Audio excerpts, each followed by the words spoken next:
मोठी बातमी. शिक्षकांसाठी आनंदाची बातमी. राज्यभरातील शिक्षक पदोन्नतीचा मार्ग मोकळा. कालबद्ध कार्यक्रम पद्धती जाहीर. जिल्हा परिषदेच्या आस्थापनेवरील शिक्षक संवर्गातून विविध पदावर पदोन्नती मिळवणाऱ्या शिक्षकांसाठी एक अत्यंत महत्त्वाची आणि आनंदाची बातमी समोर आली आहे. महाराष्ट्र शासनाच्या शालेय शिक्षण विभागाकडून शिक्षक पदोन्नती प्रक्रियेत सुसूत्रता आणण्यासाठी आणि संपूर्ण राज्यात एकच नियम लागू करण्यासाठी अधिकृत कालबद्ध कार्यक्रम पद्धती जाहीर करण्यात आली आहे.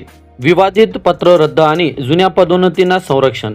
शिक्षण संचालक प्राथमिक यांचे 14 मे 2026 रोजीचे पत्र 10 जुलै 2026 रोजीच्या उच्च न्यायालयाच्या निर्णयानुसार रद्दबातल ठरविण्यात आले आहे.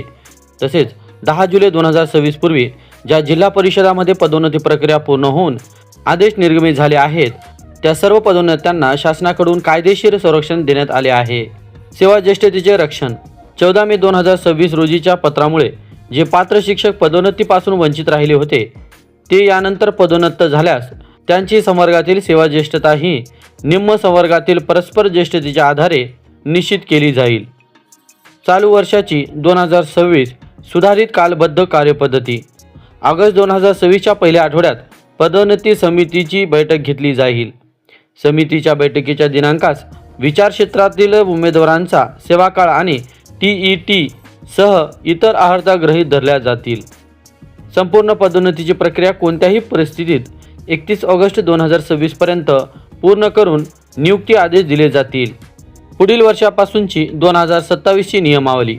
दरवर्षी 1 जानेवारी रोजी सेवा ज्येष्ठता यादी प्रसिद्ध करणे, 15 ते 22 फेब्रुवारी दरम्यान समितीची बैठक घेणे आणि 31 मार्चपर्यंत पदोन्नतीचे आदेश निर्गमित करणे बंधनकारक राहील. 31 मार्चपर्यंत आदेश झाले तरी शिक्षकांना नवीन ठिकाणी रुजू होण्यासाठी 2 मे रोजी कार्यमुक्त करण्यात येईल. या सर्व नियमाची व कार्यपद्धतीची काटेकोर अंमलबजावणी करण्याची मुख्य जबाबदारी संबंधित जिल्हा परिषदेच्या मुख्य कार्यकारी अधिकाऱ्यावर असणार आहे. यामुळे राज्यातील हजारो पात्र शिक्षकांसाठी पदोन्नतीचा मार्ग सुकर झाला असून शिक्षकांमध्ये आनंदाचे वातावरण आहे. मित्रांनो, व्हिडिओमधील शासन निर्णय किंवा परिपत्रक आपणास हवे असेल तर कृपया आमचे शासन निर्णय व परिपत्रक हे फेसबुक पेज सबस्क्राईब करा.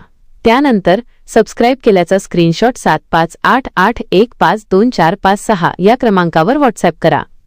आपल्याला हवा असलेला शासन निर्णय किंवा परिपत्रक व्हॉट्सॲपवर पाठवले जाईल. लक्षात ठेवा, शासन निर्णय व परिपत्रक मिळवण्यासाठी फेसबुक पेज सबस्क्राईब करणे आवश्यक आहे.